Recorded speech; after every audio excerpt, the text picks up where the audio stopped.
Les récits d'Amélie, c'est évidemment ma vie d'écolo imparfaite. Pour vous montrer que la théorie a toujours eu besoin de pratique. Que cette pratique est souvent une inconfortable sortie de zone de confort, mais qui vient en créer une nouvelle plus respectueuse du vivant.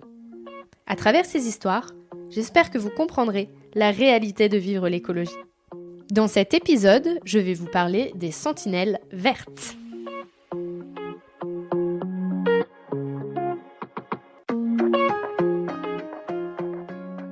Ils ont assez de recul sur l'écologie pour se rendre compte que non, il ne faut pas tout mettre sur l'individu et donc sur les salariés en entreprise. Il y a aussi le besoin de demander au directeur de changer. Et en fait, dans certaines entreprises, il y a des salariés qui savent que dans 10 ans, ils n'auront plus de boulot. Et donc ces gens-là, ils ont ce besoin d'avoir des solutions, d'avoir des réponses à leurs questions. Moi, si demain j'ai plus de boulot, qu'est-ce que je fais ? Et toutes les personnes qui avaient autour de moi, ils avaient vraiment à cœur de répondre à ces personnes-là, de travailler pour ces personnes-là, de réfléchir à quel type de proposition ils pourraient avoir. Bonjour à tous, aujourd'hui je vais vous parler des sentinelles vertes. Les sentinelles vertes, c'est un collectif de la CFDT pour parler d'écologie au sein des entreprises. Comment je me suis retrouvée à être invitée aux sentinelles vertes ? Ça a été à la suite de l'interview avec Pascal Auger, épisode que vous pouvez aller écouter si ce n'est pas encore le cas. Et à la fin de l'épisode, j'ai demandé à Pascal s'il avait des personnes à me conseiller qui voudraient venir faire une interview avec moi pour parler de ce qu'ils font et de leur histoire. Et à travers les noms qu'il me propose, il y a un prénom qui revient qui est Michael Pinault. Et donc j'appelle Michael pour lui proposer de venir en interview. Et en fin de compte, au fur et à mesure de l'appel, il me dit moi je vois pas trop l'intérêt de faire une interview avec toi. Par contre, je vois vachement l'intérêt que toi tu viennes aux Sentinelles Vertes pour parler de ton travail, pour que tu nous expliques comment toi tu vas chercher les histoires des gens, qu'est-ce qui t'inspire, et surtout, ta grande force, c'est d'aller réussir à récupérer les émotions des gens. Et nous, c'est un peu ce qui nous manque en entreprise, et donc j'aimerais bien que t'en parles. Et là, je me dis, d'accord, j'y vais. On verra où ça me mène, mais j'y vais. Et je décide donc je sais que les sentinelles vertes, c'est quelque chose qui parle d'écologie en entreprise, mais je décide de pas me renseigner plus que ça. J'ai envie d'être surprise et d'être agréablement surprise. Et puis aussi, on me donne l'opportunité de parler d'évidemment, et ça, je peux pas ne pas y aller. Et donc, j'arrive pour ces 2 jours, sans vraiment savoir ce qui va m'arriver. La seule chose que je sais, c'est que les sentinelles vertes, donc c'est pour un syndicat. Et forcément, comme énormément de personnes en France, quand on ne sait pas ce que fait exactement un syndicat, on a tous les stéréotypes qui peuvent aller autour. Mais je décide de les mettre de côté et d'y aller vraiment avec une énorme curiosité et de voir comment ils font. Et j'y vais aussi en tant que personne enseignable, c'est-à-dire que je suis là pour apprendre, pour écouter, pour partager et surtout de voir ce que c'est d'être un délégué syndical, quoi. Et donc quand j'arrive là-bas, déjà je suis très très bien accueillie par tout le monde. Et le premier atelier, c'est une fresque. Donc une fresque qu'ils ont créée pour faire comprendre aux adhérents, aux futurs adhérents, quels biais ils vont pouvoir actionner pour pouvoir faire parler d'écologie au sein de négociations en entreprise. Et donc moi, au même titre que les autres, je suis là pour découvrir la fresque. Donc encore une fresque à mon actif, et une fresque que peu de personnes vont faire, donc j'en suis très heureuse. Et au fur et à mesure des cartes, je me rends bien compte que en fait, c'est beaucoup plus complexe que ce que j'avais imaginé. Donc pour les personnes autour de moi qui sont là depuis 6 mois, 1 an, voire 30 ans, pour eux, ça coule de source presque. Parce qu'ils ont l'habitude du fonctionnement, ils savent quels biais ils peuvent actionner, et je me rends compte qu'en fait, c'est un métier. Donc ces personnes-là, en fin de compte, elles ont 2 métiers. Elles ont le métier qu'elles ont tous les jours dans leur entreprise et elles ont le métier de délégué syndical. Donc déjà, je comprends beaucoup mieux ce besoin d'avoir des jours qui puissent leur permettre de travailler sur la partie syndicale. Et lors de cette fresque, je me rends compte que si moi j'avais été qu'avec des personnes au même niveau d'information, eh ben j'aurais pas réussi forcément à faire la fresque parce que en fait c'est très technique et je savais pas en fait qu'il existait autant de choses. Et à la suite de ce moment de découverte de la fresque, on s'est retrouvés tous ensemble où il y avait 2 autres groupes qui, eux, avaient fait une fresque type pour expliquer, voilà, en tant qu'animateur, comment moi j'aimerais pouvoir expliquer la fresque. Et donc il y en avait une qui ressemblait réellement à une fresque comme on peut l'imaginer, exactement ce que nous on avait fait de notre côté. Mais c'est vrai que ce type de fresque-là, elle était très compréhensible pour des personnes qui sont adhérents. Et par contre, la deuxième proposition, c'était plus par bloc pour expliquer que quand on est juste un salarié, on peut faire que ça. Quand on est adhérent, on peut faire ça. Quand on est aussi au niveau du CSE, je dis peut-être des bêtises pour ceux qui m'écoutent et qui sont délégués, mais au niveau CSE, il y a autre chose. Et en fait, ça permet de voir directement que moi, en tant que salarié, voilà ce que je peux faire si je décide d'être adhérent. Et en fait, moi, pour quelqu'un comme moi qui n'a pas énormément d'informations sur le sujet, c'était beaucoup plus compréhensible, la deuxième fresque. Et donc déjà, moi, ce que j'ai beaucoup apprécié, c'est qu'ils m'ont beaucoup demandé mon avis.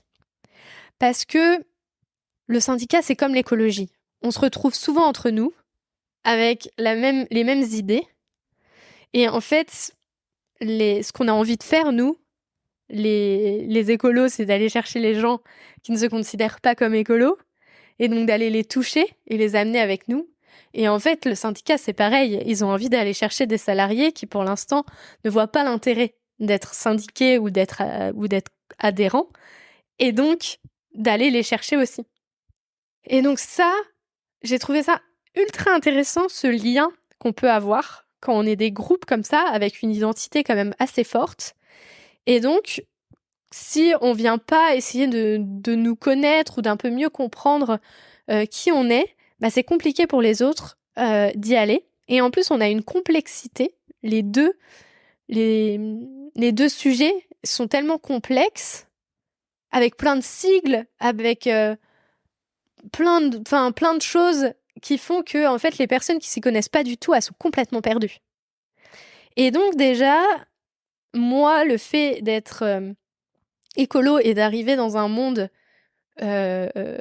donc qu'il était en soi parce qu'ils avaient toute la partie écolo, mais dans un monde que je ne connaissais pas, en fait, ça m'a permis aussi moi de me rendre compte et de prendre du recul sur le fait que, ah oui, attention en fait, parce que peut-être toi, ta manière d'aller chercher les gens qui ne le sont pas encore ou qui ne savent pas qu'ils le sont, en fait, je vais peut-être aller leur parler de manière à ce qu'ils vont même pas comprendre mon message. Et eux, ça leur a permis aussi de voir, je pense, que moi, qui avais 0 information, en fin de compte, je ne comprenais pas tout ce qu'ils proposaient, alors que pour eux, c'était ultra facile à comprendre. Et donc, j'ai beaucoup apprécié cet échange. Déjà, que eux, ils prennent le temps de m'expliquer, que je comprenne mieux quel était leur pouvoir et comment ils pouvaient faire les choses. Et dans le même temps, que eux s'intéressent à moi, à ma perception et comment je voyais les choses. Donc ça, déjà, j'ai trouvé ça incroyable. Après, le soir, j'ai été aussi conviée à un petit temps ensemble qui nous a permis un peu plus, dans un temps off, de discuter, d'apprendre à se connaître en dehors des ateliers. Et donc, j'ai pu parler avec plein de personnes et qui ont plein d'idées aussi pour évidemment, et notamment pour la partie partenariat, parce qu'aujourd'hui, je fais tout ça gratuitement. Et donc, c'était ultra intéressant de parler avec eux parce que j'étais dans les plus jeunes.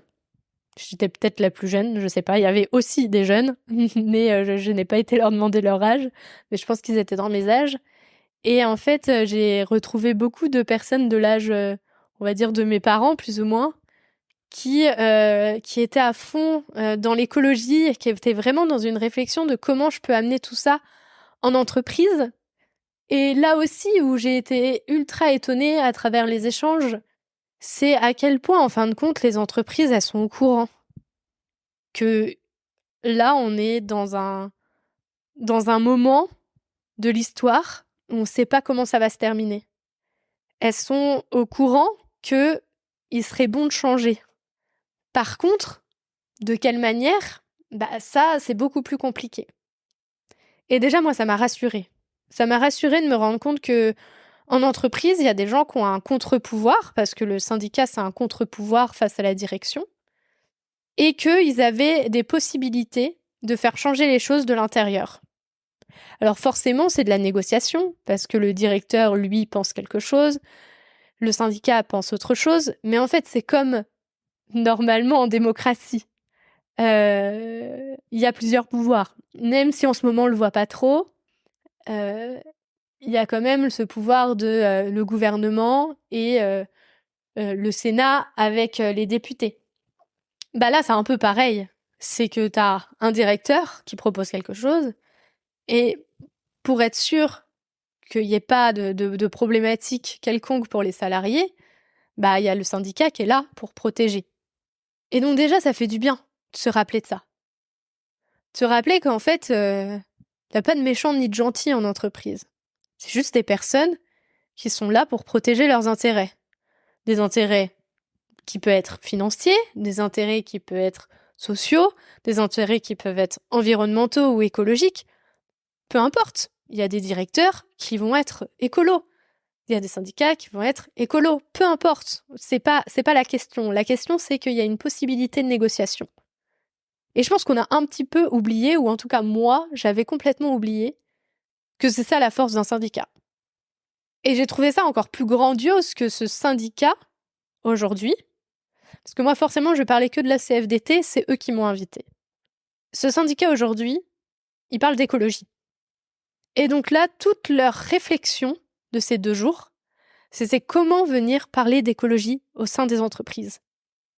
Et donc ils ont invité plusieurs personnes, donc une personne, Patrick Conan, qui lui fait partie d'un collectif.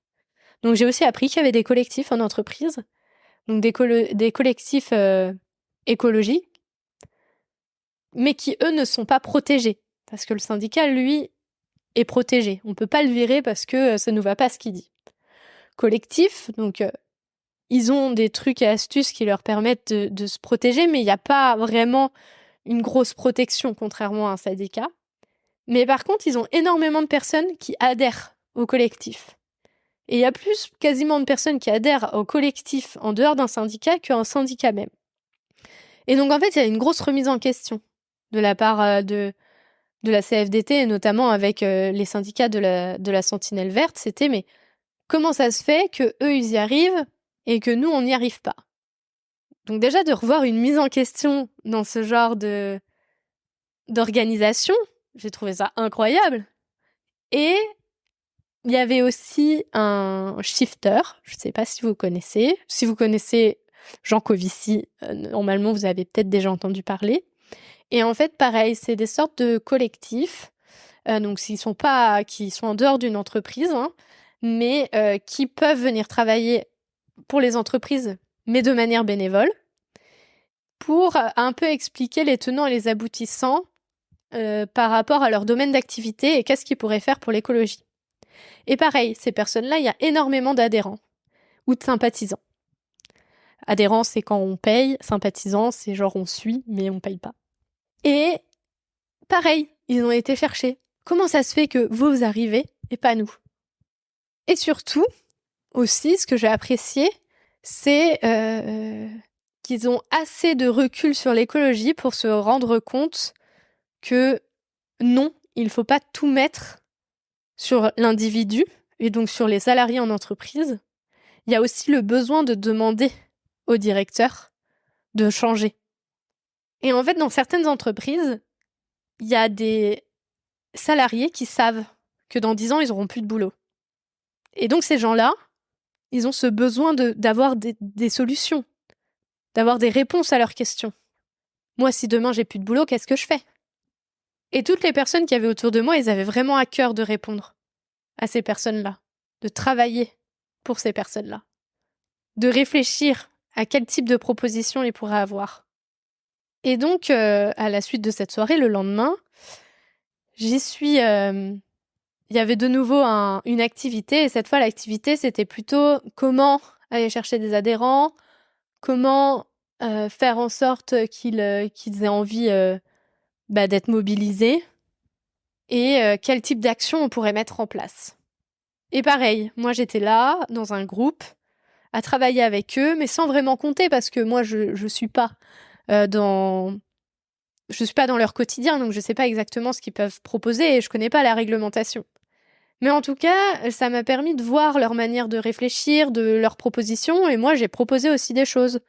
Et ils ont pris avec beaucoup de sympathie mes idées, ils les ont notées.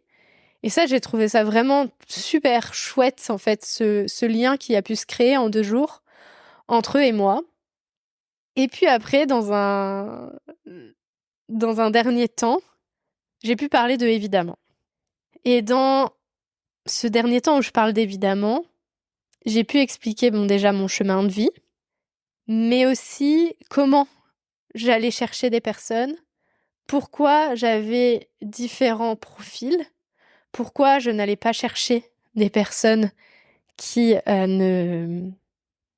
sont absolument connues sur les réseaux. Et donc j'ai eu un partage vraiment très émouvant pour moi, parce que déjà on me donnait la chance de parler de évidemment. C'était pas une conférence puisque j'étais pas sur scène avec un micro en train de parler, mais j'étais quand même face à une 30-40 personnes devant moi et qui allaient écouter ce que j'avais à dire. Et moi, en plus, je venais parler d'émotions. Et en entreprise, j'ai eu des expériences compliquées parce que je parlais d'émotions et qu'on n'a pas à parler d'émotions en entreprise. J'ai eu un moment compliqué dans une de mes boîtes où après un événement qui nous avait pas du tout plu à mon équipe par rapport à notre manière de travailler, où on a été très en colère de la manière dont la direction nous avait traités. Et aussi dans une incompréhension totale. Et moi, le lendemain, avec un autre de mes collègues, on a décidé de demander une réunion pour expliquer ce qui s'était passé et que ça ne nous allait pas. Et dans cette réunion, j'ai utilisé le mot colère. J'ai dit que l'équipe était en colère. Et là, en fait, à la suite de ça, j'ai eu 3 réunions pour m'expliquer que la colère, c'était pas quelque chose qui se disait en entreprise. Et j'ai absolument pas compris. Je me suis même remise en colère. Ça m'a même accentué ma colère qu'on puisse me dire ça. Parce qu'en fait, excusez-moi, mais en fait, quand tu passes 7 heures dans une entreprise, t'as forcément des émotions. Genre, je suis pas un robot. J'ai des moments où je suis frustrée, il y a des moments où je suis en colère, il y a des moments où je suis triste, il y a des moments où je suis joyeuse. Il y a des moments où genre j'ai envie de rire avec mes collègues, il y a des moments où peut-être que j'ai envie de pleurer parce qu'on m'a donné parce qu'il y a encore une problématique quelconque. Enfin, peu importe, en fait, les émotions, elles sont là. Et c'est les émotions qui permettent le lien. Comment tu peux avoir un lien avec un collègue si tu parles jamais de tes émotions? Et en plus de ça, nous, dans notre équipe, on avait instauré ce passage d'émotions. On l'avait accepté. Donc on pouvait parler sans problématique de « bah là, en tout cas, là, les gars, vous voyez, je suis énervée ». Ou « putain, j'ai une super nouvelle, trop bien ». Et ce qui faisait qu'on s'est senti vraiment comme une petite famille. Et tout d'un coup, on me reprochait de parler d'émotions. Et ça, j'ai pas compris. Et c'est aussi en partie pour ça que j'ai quitté cette entreprise, c'est que moi, j'ai besoin de parler d'émotions. Parce que je suis pleine d'émotions, parce que je suis un humain. Et pour moi, réapprendre à se connaître à travers ces émotions, c'est apprendre à s'aimer, c'est apprendre à se comprendre. Et donc derrière, c'est apprendre à aimer les autres et donc à aimer ce qui nous entoure. Et à la suite de ces 2 jours, j'ai beaucoup réfléchi à qu'est-ce que l'entreprise, à pourquoi moi je me suis jamais sentie vraiment à ma place dans une entreprise. Et en fait, je pense que c'est ça qui me manquait. Ce qui me manquait, c'est la partie émotion. La partie où je me sens chez moi, avec les valeurs qu'on a en commun, et on travaille pour quelque chose de juste et qui a du sens. Et moi, vu que souvent on travaillait en équipe, moi le sens que j'avais trouvé, c'est de travailler pour mon équipe. Faire attention à mon équipe. Mais en fait, à un moment donné, c'est plus possible. Ça peut pas être que ça. Et donc c'est pour ça que j'ai préféré quitter le milieu de l'entreprise. Par contre, après ces 2 jours, je me suis dit que si là j'étais en entreprise, j'irais me syndiquer. J'irais me syndiquer parce que ça veut dire que pendant quelques jours, tu peux parler avec des personnes, tu peux créer, tu peux réfléchir, tu peux avoir une réflexion. Et tu peux mettre du sens dans ton travail, et notamment via la sentinelle verte avec l'écologie. Et donc si tu trouves pas de sens à ce que tu fais véritablement au quotidien, au moins tu trouves du sens dans la manière dont tu as envie de faire évoluer ton entreprise. Et c'est une certaine forme d'amour auprès de son entreprise que de vouloir l'améliorer. Et je trouve que dans ce monde, il manque beaucoup d'amour. Et que le mot amour, il est un peu vu comme quelque chose de bisounours où oh là là, elle nous parle d'amour, faut parler de pouvoir, de richesse, etc. Mais s'il y avait plus d'amour partout, en fait, ça irait beaucoup mieux. Donc peu importe si on m'appelle bisounours, moi je pense qu'il y a énormément d'amour en fin de compte. Que ces personnes que j'ai rencontrées pendant ces 7 jours, ils ont pour les entreprises, pour les salariés, pour la planète, pour eux-mêmes. Et donc moi en tout cas, après ces 2 jours avec eux, si j'étais salariée, avec grand plaisir, je les rejoindrais pour essayer de faire quelque chose pour la planète, pour ce que je crois. Et après, la CFDT, c'est pas que les sentinelles vertes, il y a aussi plein d'autres choses. Mais en tout cas, moi, les sentinelles vertes, ça m'a beaucoup touchée. J'ai mieux compris où est-ce qu'ils voulaient en venir, ce qu'ils pouvaient faire. J'ai mieux compris leur pouvoir, leur force. Et je trouve ça dommage que les stéréotypes qu'on peut voir dans les médias, ou juste une infime partie de leur travail, qui est de faire des grèves, en fait, prend les proportions comme s'ils faisaient que ça. Alors, l'exemple que je voudrais donner, c'est comme si on me disait que moi, dans mon métier, la seule chose que je faisais, c'était de faire une interview. Et qu'on oubliait tout ce qu'il y avait autour. Les temps de montage, les temps de recherche, les envois de messages pour avoir quelqu'un, les appels téléphoniques pour se présenter, pour que la personne se présente, je renvoie un email parce que j'ai toujours pas la date ou l'heure, la partie communication, avant, après. En fait, ça enlèverait une énorme partie de ce que je fais, et c'est exactement ce qu'on fait avec le syndicat. Et donc, c'est ça que j'ai appris. C'est méfiez-vous des stéréotypes. Allez creuser plutôt les sujets. Devenez débutant, parce que c'est ce que je suis devenue, débutante pendant 2 jours. Et j'ai adoré. Et je suis très heureuse d'avoir rencontré les personnes que j'ai pu rencontrer, qui en plus de ça font partie d'entreprises différentes, aux 4 coins de la France. Et ces personnes, si elles se sont toutes retrouvées à Paris, c'est pour l'amour de l'écologie.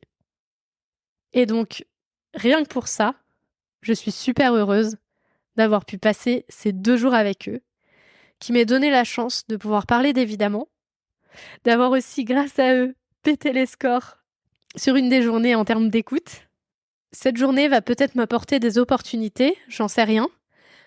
Mais en tout cas, même si cette opportunité, elle s'arrête avec ce que j'ai appris pendant 2 jours, je remercie les personnes, donc Michael, Pascal, de m'avoir invité. Et je me remercie d'avoir osé créer ce podcast et d'être rendue là où j'en suis aujourd'hui. Et je vous dis à dans 1 mois. Merci d'avoir écouté cet épisode. J'espère qu'il vous a donné envie de participer à la transition écologique et vous a donné une nouvelle oreille attentive à ce qui nous entoure. Si le cœur vous en dit, je vous propose de me laisser un avis, de vous abonner et de me rejoindre sur Instagram, Facebook et LinkedIn. Vous pouvez m'envoyer un message à évidemment e.vie.de2ment.podcast@gmail.com. En attendant mardi prochain, je vous souhaite, évidemment, de jolis moments de vie en pleine nature.